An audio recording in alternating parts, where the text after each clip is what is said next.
Welcome to the Scene Snobs podcast. Welcome to the Scene Snobs podcast, everybody. It is Tuesday night, 7 p.m. Thank you for joining in. And if you're listening to us at a later time, thank you so much for that.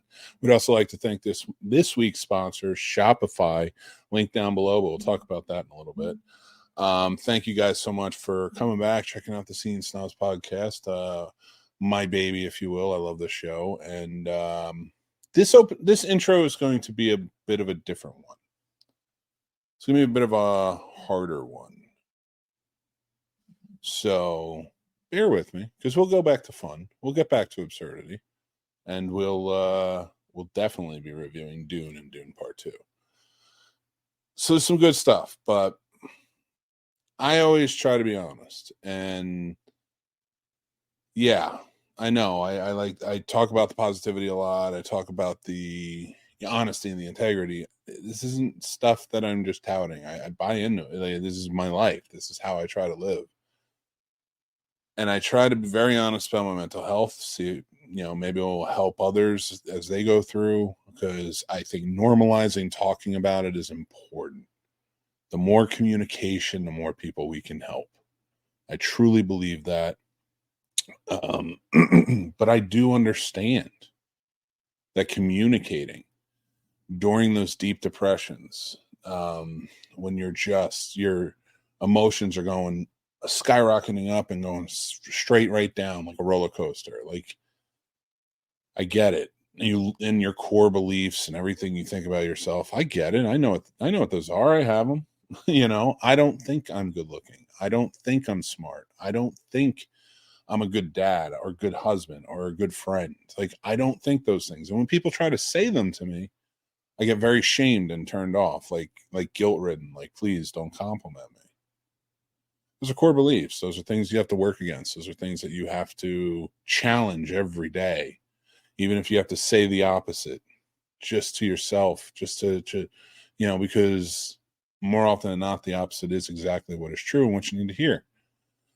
But I'm no stranger to those feelings, those thoughts. So talking about it and putting it out here on my show and my platform, if it helps somebody, that's what this is about. Or maybe it will just nudge somebody in the right direction of getting help for themselves, because they might hear something that I'm going through that they may not know, because it's not normalized, and it should be. So I'm going to start this one off today. This one was especially hard. I got Paul down in the green room. He doesn't even know what I'm going to talk about, but he's seen me and he understands what's been happening. And, but unfortunately, Paul, I couldn't tell you yesterday because I had to talk to my wife first about it. Past couple of days have fallen into a very deep depression. As you guys know, I'm doing this intensive outpatient programming for my mental health to help me to cope with my traumas through my life and other things that I go through as well. And that mixed in with some physical ailments that are plaguing me for quite a bit right now. It's taken its toll, and my depression has, has been declining, I'd say, over the course of the past year. And that's why I went into this program, because I wanted to get myself help for it. I didn't want to live in a depression. So, as I do this, you're dealing with a lot all at once. So it takes a lot. You almost have to go through what I've heard referred to as emotional burst.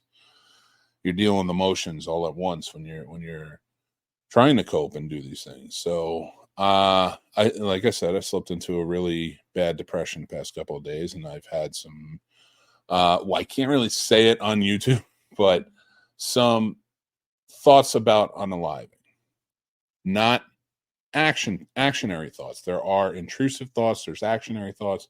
Actionary thoughts are like, am I coming up with a plan? I was not coming up with a plan. A lot of these were intrusive, me telling myself, I'm no good. I'm better off gone. I can't tell anybody because that is a burden on them. I am a burden. And you get those and they hit, and it's hard. It's hard. And the reason I'm saying these things in detail as I feel them, because I'm still feeling it today. I should not be doing this show, but it is so important to me that as I go through these things, I take those opportunities to talk about them as I go through them. Because again, they're not normalized, and a lot of people don't know what to say in the moment, and it's tough. I don't even know what to say in the moment, and I'm on a fucking podcast. So what does that tell you? I'm doing my best. I'm challenging those thoughts. I'm putting myself in good places. I'm communicating. It was very hard to sit and look at my wife in the face and tell her these things, knowing she'll accept me, knowing that she will be there for me, and then talk to other friends as well, and kind of, I'm starting that process. Like, friends, please don't start messaging me just yet. I'm starting that process. I had to talk to my wife first, and but we're always shaming people in this world. Not, I'm talking media. I'm talking, this, that, and the other thing, whether it's considered political or religious or this, that, and the other. We're always shaming people for the actual act of the unaliving, rather than asking, what could we have done? And more I see that sort of balance shift among everyday people accepting mental health. But that's why this is so important to me to do this and talk this out right now, and kind of open up to all of you at the same time, because literally I talked to my wife so far about this. I had such a hard time. And I don't know if this is the right way to go about it or not, but I started this show opening up and being honest. I might as well keep it going, right? So I wanted to share that with you guys today. And I know I took a lot of time to do that, but for the main purpose of, I understand those feelings when you're in them. They're exhausting. They keep you up at night. They won't let you sleep during the day. They bring you down to the point where you don't even want to look at light. Look at the light. If you need to listen to a song, pick a song, but pick one that you shouldn't be you should be listening to. Pick something happy. Make those small fights what is important. Stop thinking about, I am going to kick this. I'm never going to think about this again. I'm never going to. In those moments, pick the small victories, the things that like, okay, I have a choice here. I can either get up and not lay in bed all day and maybe just go sit in a chair. Fine, you've made some small victory. You've done something. Keep it going, add them up, write them down. That was great advice that was given to me by another. So do these things to help yourselves. And reach out, communicate, because no matter what you're telling yourself in your head, fight every urge of it. Every bit of that is trying to pull you back and keep you from reaching out. Fight every urge of it and just say the words. Just say them out loud. Communicate it. It's important. And you know who loves you, and you know who you can say it to. So go to them. Trust me, they'll be there for you. So that's where I wanted to go with this tonight. If anybody's feeling like that or down like that, or ever, it doesn't have to be right now, but ever, communicate. Do the work. Cope. Find ways to cope. You can look online, mental health coping exercises. Whatever you need. If you need like other words, I'll look them up for you, and I'll send them out to you. Message us. Whatever we got to do. But that was my intro. That's my message. I want to bring Paul in, and we're going to get crazy with it. We're going to have a lot of fun. So thank you for dealing with 10 minutes of me doing that. But let's bring in producer Paul, who's been sitting patiently back there waiting for me. Like, shut up, dude. Come on. Nah, I mean, I appreciate your honesty. There's a big vulnerability, you just being willing to talk to a general audience. Like, anyone could be listening to this. And I respect it, because I know I go through my pretty severe seasonal depression, and I know you stayed on me to make sure I didn't close up. So if you ever need anything from me, you know I'm always here, and you know you pushed me, and I know my counselor. I'm not part of Mick's program, but you know my counselor. No. I love you, brother, and I know, and that's why I felt so bad that it was coming on here. But I was like, I just talked to Barry, so I was like, I needed to talk to her first, and let her know where I was at, because I felt like if I didn't talk to her first, that would be a real slap in the face to her, and I didn't want to do that to her. But I do appreciate it. I love you, buddy. You know that, and but just small victories. That's the big thing. Because let me tell you, you know, I hate Christmas. I hate Christmas time. But just working Christmas, just see if I could make one kid smile during any of those events, that made the world a difference. And just like you said, just going out, just showing up to work. That got me through a lot of the season a lot easier than previous Decembers. Even if you're somebody who is so far down, you can't even bring yourself to get out of bed. I've been there. I understand. What's the small victory? Maybe open a blind. Maybe play a song that you like that makes you feel good. You know, maybe flip through TikTok. It's emotion. It's something. It's a small victory to keep you distracted long enough. Maybe you can balance out a little bit and then move towards the next little victory. Right. Trust me, people. Don't look at it as I need to kick everything, because that's not how mental health works. You look at the small victories that add up all the way until you can bring yourself to it and communicate. Open up to somebody. If you can find people, there are resources. We have resources down below in the descriptions. Go check them out. Find people if you need to talk to them. This is BetterHelp does not sponsor us, but they're out there, so go check them out. Right. And there's other ones like that. So like I definitely wanted to make sure if I could relay anything in that moment. I appreciate you, Paul, adding that. Small victories, just take them when you can get them. But I made it explicitly easy for me tonight, knowing that I was going through this, that we're going to do the Wheel of Absurdity. Hell yeah. Perfect. Smart. Yeah, I was like, you know what? I think I'm just going to enjoy the Wheel of Absurdity today. It always brings out an interesting side of conversation, so I'm excited. It most definitely does. Actually, we got some comments here. James is here. What is going on, James? Thank you so much for joining in, brother. Go check out James MCD Reviews. Dave Kerr is here. What's going on, brother? Oh, dude, Dave, one of my favorite filmmakers out today. He's so. I can't wait. I can't wait to see Slasher Nurse. I'm so excited. Same. That's his next one, and now he's already gearing up, getting ready for the one after that. Bloody Summer Camp 2. Dave just is a madman, and I love it. I love it. That's what you should do. He's a filmmaker. That's and there's so many, there's so many great people out there trying, doing the hustle and filmmaking, but he's making the movies he wants to make. And I love that. Independent filmmaking. Support it always. All right, let's spin this freaking wheel, shall we? Hell yeah. It's gonna be something about mental health, and we're both gonna be like, damn it. What was the mental health of everybody on Gilligan's Island Lake? All right, let's see what number 80 is. Rock this one. All right, number 80 is, if you were a character in a science fiction story, what futuristic technology would you invent? I don't know. All right. This one got interesting for me real fast, because for a second I was like, I'm not an inventor, but I'm like, what would I need though? Yeah. It'd be tough. Because people I think would be like ray guns or whatever. I'm like, I want something where oxygen is readily available at all times. Even in this crazy nuclear world of ours. I kind of like, not to keep it with mental health, but I'd almost like to try a world where we're kind of surprised, just to see what it was like for a day, let's say, right? So like maybe like the Giver type situation where it's like you just have zero emotions. You take a pill, so I guess be the inventor of that pill where you're just boring. You're just even, just for a day, just to see what it's like. Because a lot of times people think emotions are all bad, and it's the good parts of you too. So if I was I couldn't do it. I never liked that book anyway. I remember I read that in like the 7th grade. And the movie didn't, even though I didn't like the book, the movie didn't do it justice. But like, I got the idea of the book, but I just didn't like the prose to it, and it isn't one that really sticks with me. But I get why so many people do. But no way would I want to. First off, great question, by the way. Yeah, or a great answer, by the way.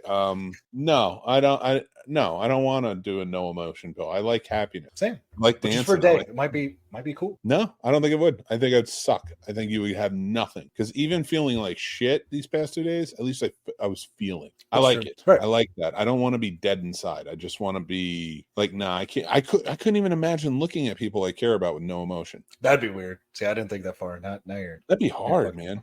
You know what else? You know what else I wouldn't take? Whichever pill got me in the Matrix, got me out of the Matrix. I'd stay. I'm good. I like my chicken tasting like chicken. I'm like, what's so bad about here? What are they doing to us? Like, ultimately, what are they doing to us? Nothing. I mean, They're just really giving us a different, like, they're giving us a non-cave life. Yeah. A war-torn cave life. I don't know. I don't want that. Who wants to live like that? Like, I get Terminator when the future's like that, because it's like, the machines are trying to kill you. And yes, I understand the machines. Well, the machines are really just trying to put you back in the Matrix. Right. You're trying to kill them. So I'm 100% with Cyrus on that whole thing. You should be asking people. You should have made that should have been. I mean, I get the whole. All right, now I'm on the fucking Matrix. I don't even know how. I went from this is 0 to 60. This is what bipolar looks like, everybody. You catch one little glimpse, and you're like, all right, why do I hate this? I get the whole point of what they were trying to say with the Matrix, either being awake or being asleep. When you're awake, you're aware. You know things. You're woke. For lack of it, that is literally the epitome of what woke is, and it's red and blue. I just put that together. I'm sure they knew that. I'm just like they're really smart filmmakers, so I get it. But at the same time, like, holy shit, that's 1999. That's pretty crazy. So, like, but to think about it from that perspective, from a pre 9/11, right? Yeah. That's where I think it's fucking me up a little bit, is like, because since 9/11, it's been so polarizing to choose a side. Yes. Yeah. Pre 9/11, yes, but it was mostly towards elections. Right. You know, you never really, it wasn't like the culture we have now. Not even close. So why'd you got to put the Matrix, dickhead? Right. You didn't even say it. You just asked if the giver if I would do a no emotion pill, and I went down. But I understand the jump. It's all good. Rabbit hole again. I'm Neo. I'm the one. Yeah. I'm the one who knocks. Dave says had to be mad to deal with Mike. Yeah, I love Mike, but you guys are such a pair. Basic answer: cloning machine. Ooh, what about teleporter? See, I'd like teleporter. Yeah, I won't have to keep track of where all the bathrooms are. You know what I mean? I'd have one to do all the adult things, the other me to work on videos, and I'll say, well, which one's subjugation? The clone. Because you're like, when to clone? When are we? Clones perceivably are human too, right? Depends on which way you go with clones, because you could have robot clones. What? Actual There's clones. a right way or a wrong way. Yeah. Are they humans? Can they talk? Can they move? Can they do everything I can do? If I clone myself, yes, just not he better. can do everything. Maybe. Because who knows if that clone can keep going, or what? Now does this clone have to grow up? Is it an accelerated growing up? Just starts right where you're at, right here. Just boom. Okay, starts right from where I'm at. He just comes out, boop, it's like I'm done. Yep. And then it's just, Mick. Mm-hmm. Well, first of all, I'd be like, I'm sorry you're fat. I don't know how you got that way, because that's not how cells and genetics work. But okay. So, but I'm sorry you're fat. But honestly, like, okay, I guess this is the ultimate tester. If I cloned you, could your clone sleep? And your wife consented to it. Could your clone sleep with your wife? No. Why? Because I'm insane. Okay. Maybe not you, but all right, let's all right. Me. Go back to me. Let's take this in a new direction. If I clone myself and my wife was okay with it and she consented to it, would it be wrong or cheating if she had sex with my clone? No. Answer honestly. I'm not mad. No, I realized you're right. I was making it too personal for you. I don't know. I don't have an answer for you. I'm not sure. I don't. So I don't think so, because it'd be like if we transported our subconscious, let's say, into a new body. Let's say we have robot bodies, we can do that in, right? If you continue being with the person you're with, but your consciousness is in there, I wouldn't say you're cheating, like, oh, you're with, you're a robosexual now. I'd be like, no, that's still me. So I guess technically if it's a clone of me, it'd still be me. Right here. Would you have sex with your clone? With my clone? No, because I know I'm a very selfish lover. So that'd be very Don't pointless. steal my line. No one is coming. Would you at least give him a retry? I'd try, but I know he just laughed the whole time because I know that's what I would do. Stop. My God. I love it. All right. Yeah, it's such a complicated thing because I'm like, okay, so if we're considering them not human and they're subjugated, so we're considering them lower life forms. Yep. Which, sorry, humanity, it's not like you've never done that before. Or still do in certain areas. Point being, so you have, and I'm doing this slowly because I'm trying to figure it out in my head because it's fucking weird, but it's a cool science fiction problem. So if you clone yourself and then we would have to either consider them human, and then it's okay. It's cheating, but it's okay because they're human. Like, it's not okay in the marriage. I'm saying it's okay if a consensual, consensual sex happens. But I just want to make that point very evident and clear. That's where I was going. So it's okay, but then we can't subjugate them because we're looking at them as humans, as equals. We would have to look at them as non-equal to subjugate them to get them to do the things we want them to do. But we still have to maintain and feed and take care of them. Yep. Or we could just do it like the Prestige and just throw them in a glass dome, with full water and just let them drown every time. We would lose all hope of humanity in any way, shape, or form as we knew it if we started that. Welcome to 2024. Oh my God, Paul. Well, guys, I did. This side is about that positivity. That side is about that positively happening to clones if they cross Paul. Just crazy, man. I want to fight. I want to fight a clone. I want to see who would win. Because if I'm fighting myself, the clone, who's going to win? The clone. There's no one. The clone. Here's why: all of its muscles, and it doesn't have any of your ailments. It doesn't have any of your weaknesses. Now, it also doesn't have your experience either. That's true. But because we don't know what they may have your memories, but they don't have experience. So they've never used their arms and stuff like that. So now are they animalistic? So if you try to fight it, is it trying to murder you because of instinct? So you'd be smart to. You probably won't, especially if he's like me, but he should. You're ridiculous, man. I mean, in a good way, but still. In the most absurd of ways. I'm just trying to be Ken enough today. That's it. Ken-uff. That's all you gotta say. Is Ken-uff. I like Ken enough. I don't Ken-uff. Why are we back in the 80 and then 70? That's ridiculous. All right, let's see what we got here. We got 77. If you could have a power from any anime, what would it be and how would you use it? Ooh. I mean, that's tough. That's real tough because there's so many crazy powers in anime. Oh my God. I don't even know. Like, where do you even start? Because it's like you obviously want all of them. They're all like everybody wants almost all the powers. So it's like, well, I was going to say Last Airbender, but they're not, because I like the element and the elemental powers, but it's not considered anime. No, I mean, that's what I get told by anime fans quite often. So if anybody takes umbrage in that, go out and find your anime fans. I'd have the power of the heart of the cards. I have no idea what that is or where it's from. Please share. I'm happy to share it out. I don't know if you count it.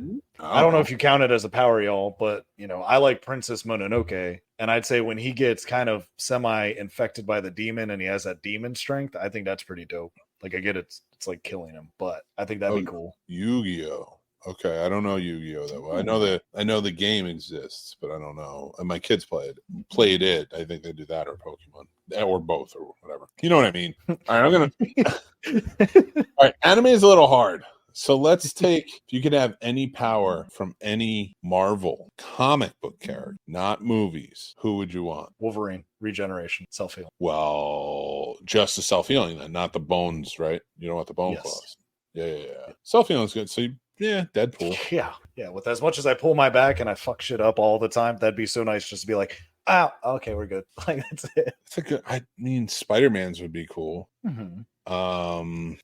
I don't. People underestimate how strong Spider-Man is. God, I don't. But there's so many heroes. Like, I don't want to just go all powerful and say the Century. Daredevils would be cool, but I don't want to be blind.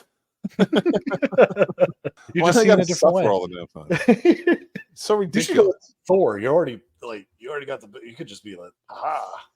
Yeah, but does that come with the trouble of the throne, or can I be like Beta Ray? You're just taking the powers. You're just like, I can hoard your hammer. Fuck you. wait, do they go away if the hammer goes away? Because I don't want. Yeah, that. why not? Let me 'Cause it explain didn't work something out to too you, well Thor. for Jane. Yeah, well, nothing works out for Natalie Portman. Her relationships in any movie franchise are dog shit. Period. So that's on her. She's the problem. If I'd pick Deadpool, would I still have his face? Only if you had the cancer cells in you, because that's what was going. Yeah, because his regeneration pushes the cancer outwards, but it never leaves, so it just makes him look ugly. Does Deadpool's sense of humor count as a power? Because he's pretty hilarious. No, that's the trauma that helped that. Well, I don't want any more, so never mind. Yeah, I don't think I need that. You know, I'd say Rogue because then I can touch my own ass. But no, no. People leave me alone. That'd be cool. I'm just kidding. I'm kidding. No, I'm thinking mutant, but at the same time, Okay. like probably Professor X, maybe Magneto. Oh, Magneto. 100%. That'd be cool. There you go. Control all metals. That'd be fun. Oh, that'd be great. Although I'd be harassing people all the time. I'd have to switch all my plastic cups to metal. So I can Jedi force it.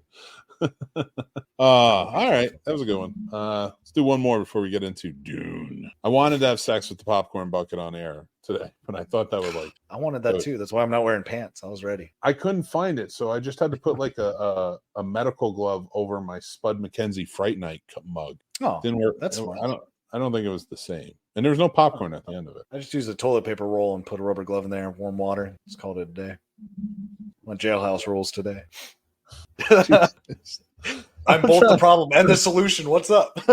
Oh my god. Oh, I love it. You fucked me up before I didn't spin the wheel like that. That messed me up. Like I was just thinking about that, and I was thinking about the contraption as you were talking about it. It fucked me up. Is what happened. You're like, these And physics now are I'm real. like- Is he joking or not? I'm like, wait. Yeah, I was like, that's so. I was like, A, how does it work? And B, it's so on point. Like he really thought this. Like I had trouble thinking about futuristic sci-fi things I could invent. I could make anything up, and I had trouble thinking about it. How do you think I felt when you just came out of the blue like MacGyver with your own fleshlight? Because like, I will find a way to nut. Call me Nut Guyver. Like I will find there's a a way. will and a way. I'll find a hand-free way to nut at any time. Yep. Name of the show now is no longer the Scene Snobs podcast. It's called Nut and a Nut. I'm crazy. He's coming. It's all over the place. Oh my god! All right, let me spin this freaking wheel. This will be the last one. We'll get into Dune. All right, we're in the 30s. 35. Yeah. 35 reigns supreme for us. Okay. I like this one. You could have a sitcom based on your life. What would be the main plot line of the first episode? It's a sitcom, Paul. Sitcom. All right. So it'd be filmed like It's Always Sunny in Philadelphia because my group of friends and I are absolutely ridiculous. The first episode would be how my friends even fucking tolerate me with all the bullshit I talk all the time, but I'm still reliable. That's what it would be. Listen, loyalty's a big thing. I mean, you can have a crazy guy in the group. He's loyal. And he's not going to kill everyone. Like, as long as you say stop. So Paul, don't do that part. Paul, knock that off. Let's not do that today. Let's just have fun. Pull my hand out. Sorry. Well, all right. Well, that's a weird one, but okay. So basically, you'd be. It's Always Sunny in Philadelphia. Yeah. No, 100%. That's totally my group of friends and I. There's a smart one. You already. At this point in my smart one, I don't think that's an apt way of. Remember, that was how they did like 90s movies for kids back in the day. Like there was the one who was like super smart. All the other kids were just dumb and hated school. It was like you can't have a healthy balance of like these kids all bring something to the table. That's like what we have now. I'm just a I bring my own chair to the table. I don't have either you bring craziness or you bring intellectual thought or you bring common sense, or you just make everybody cheerful. It's inclusion. Inclusion. It's kind of where we go with that. But if I had a sitcom at this point in my life, oh man, this is like the hardest question today. Fuck, I don't want to say that. I don't know. I was part of me was just going to be like, oh, maybe the Cosby Show, and I'm like, nah, that's better. Purely for the characters. So now I'm having trouble thinking about it. I don't know. At this point in my life, I don't know what sitcom it would be. Maybe Home Improvement. That's a good one. I like that. Yeah, I would say that's more. That's probably more my area right now. There you go. As much as it hurt, I did not buy the popcorn bucket. Yes, sir. I do not. I don't care. I love the movie, and we'll get to all that later. But couldn't do it. I'm holding out for the Deadpool 3 popcorn bucket. Have you seen?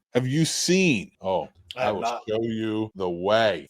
You want a popcorn bucket? You want a popcorn bucket? I'll show you a popcorn bucket. Here we go. This is the popcorn bucket to end all popcorn buckets. Now, if you remember, I got my favorite popcorn bucket back when Ghostbusters Afterlife came out. They made the Ecto 1 into a popcorn bucket. Now they gone and outdone themselves, and they're making the Ghost Trap. Oh, shit. Yes. I might need to get that. Yes. That's actually really cool.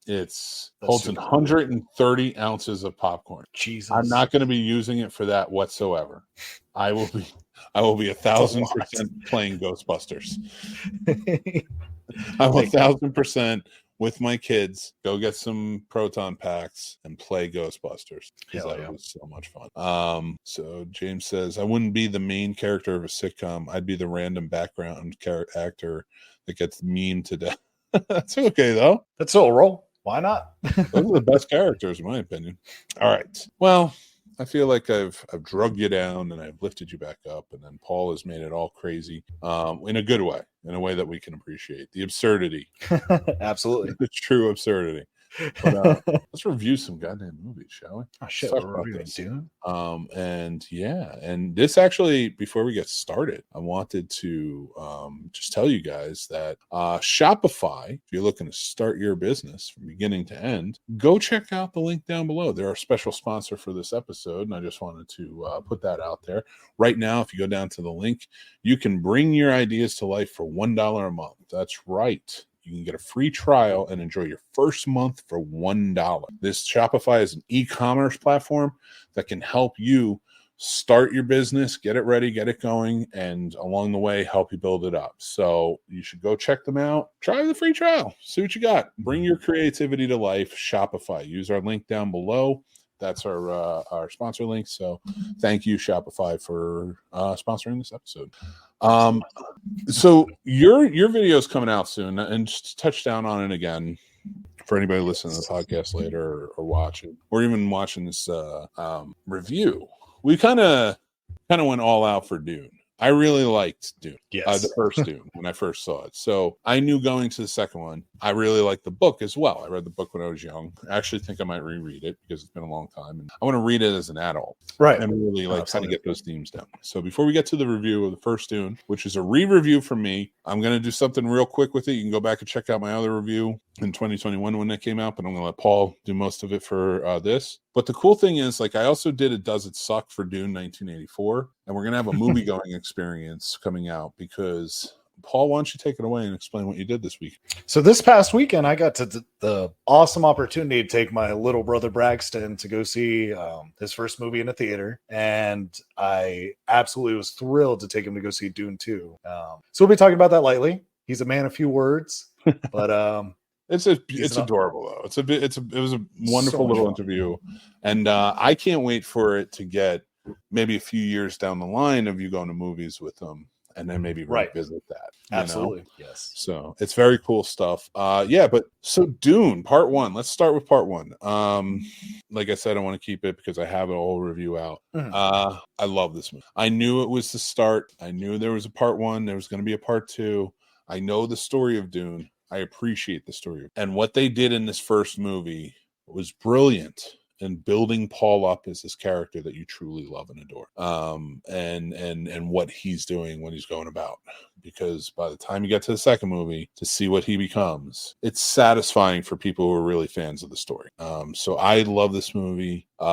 Denis Villeneuve is a genius auteur filmmaker. Man, like, give that guy clout to do anything, and you're going to get a great film. And I hope they let him continue on the stories with Dune the Messiah and maybe Children of Dune. Those would be an epic tale. But I have been talking about, and I want to let everybody know before we get into our Dune 2 review.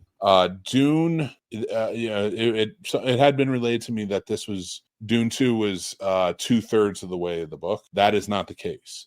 Dune Part 1 and Dune Part 2 are the first book. It is Dune. It's from beginning to end. Anything after is a continuation of books. So, Dune Part 1 and 2, very well told story, condensed, and leaves it open to go into the future. So I said I love the story. Before I give my rating, I'm going to let you talk, Paul. Please go ahead. All right, so Dune Part 1, I had seen the original, the 1984 version of it. And even though it's very, I mean this in the essence of the actual term of the word, it's a very queer movie. It's just weird. It's out there. It's frilly. You can see the wires when they're moving around.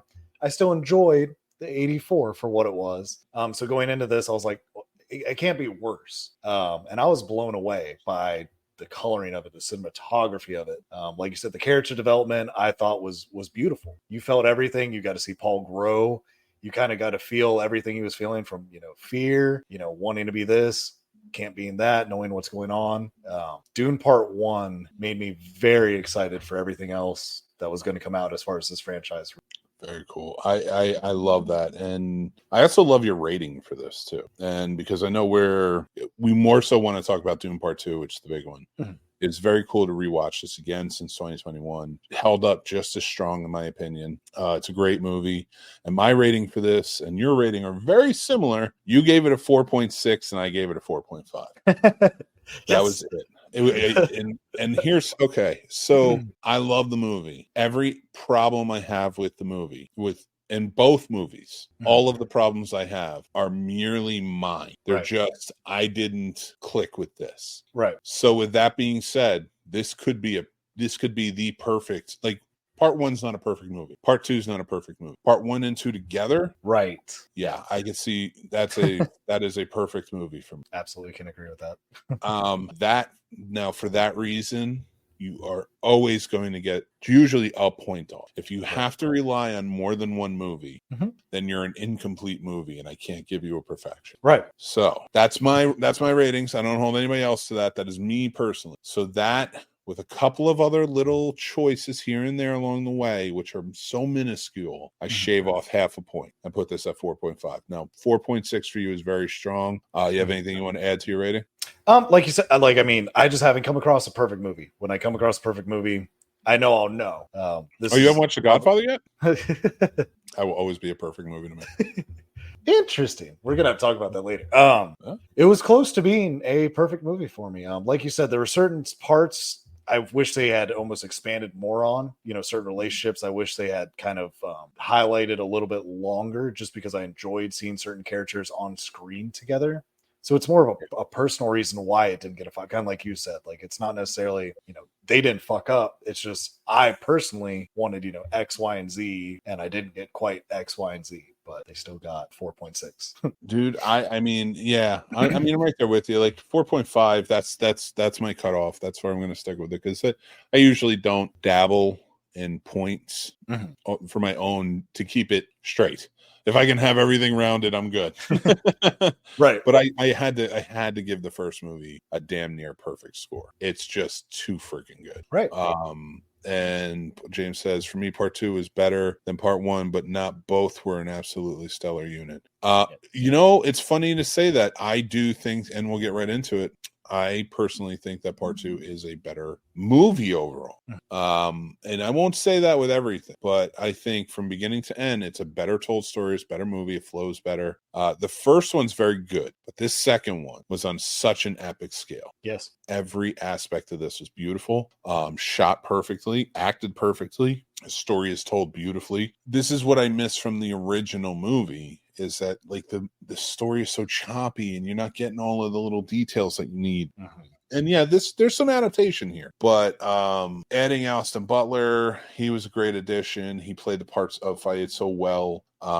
Seeing more of Chani, played by Zendaya, and Javier Bardem's Stigler character, they enhanced their performances, enhanced this movie in such a way. And Josh Brolin too, he needs a mention in this. Like everyone, but my top from beginning to end, the two people who destroyed in their roles in this movie are Rebecca Ferguson as especially when she comes to Reverend Mother, but Rebecca Ferguson as Lady Jessica, and of course Timothée Chalamet as Paul, like in Muad'Dib. It's so well done. This whole story is perfect, and I'm hating the narrative that's being pushed online right now. It's a movie about white saviorism. It's not. If anything, this is exactly like Dune. That's never what Dune was supposed to be. Paul's always been the bad guy. Right. You didn't see it in the first one, so you don't want to believe it now. And that's how they pull the wood from. Like by the time you get to the end of this, you're like, oh, this guy is going to destroy everything, and he doesn't care about the people he has taken under. Like it's the burden of leadership, knowing he has to be in order to get revenge and to get what he wants, and to take that power that his father said needed to come to him. He just goes and destroys everything. Right. I want to push that to people because I have been hearing this a lot lately about the white saviorism. I was like, if anything, they're saying white saviorism is wrong. But that's not the point of this. This is a tale, but you're right. I've said a lot about it. Before we get to our ratings, I want to hear what you have to say about it. Well, just to expand on that, I hate when people try to look at something other than what it is. This isn't, supposed to be a woke movie or anything like that. It's not supposed to be political. No, it is. It is. But not. But idealistically. Right. Sorry, I don't mean to, you're good. So people don't lose on that. Anybody who's listening or watching, like, it is. It's very much how we've treated the Muslim and especially people of color communities all over the world, especially in the Middle East. So like there's a political statement here, and there's a very anti-American statement, because if you really think about it, the Atreides is America. Right. And then the Harkonnens are, you back then could probably consider the Russians, who they're evil, and then you have the Atreides, who are also evil. Right. And the Emperor, his house, runs the balance, knowing who everybody is. This was a setup to try and stop the bullshit the Atreides were willing to do. Right. They weren't evil in the sense that they were doing things. They were evil in the sense that they were willing to do things. Like, it's we can do a whole episode just on that. I'm sorry. Please go ahead. No, you're good.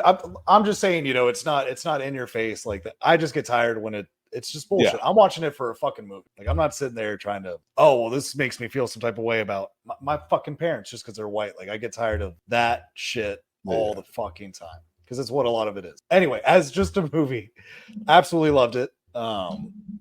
I was blown away by both of those characters that we were talking about earlier, especially Timothy. I thought, because I knew these scenes were coming where, he had to use his actual voice and actually seem like he was, for all better terms, becoming a man, growing up. And I was scared that, he might lose it in interpretation where it's just going to seem a little weak, where you're like, oh, okay. But like, I bought everything he said that whole movie, and that's solid. I fucking love it that you said that. I bought everything he said, because that was the point. He was selling it, and he was okay with he sold it to the point where he believes it. And that's what I mean by that is like with the Atreides being America and stuff like that. And to go back, it's not in your face, but that is the colonialism, right? They're both are colonizing in different ways. One by force, the other one's coming in and trying to assimilate, and lead through religion. That's why this movie isn't forced. It tells you straight out, this is how we can do this.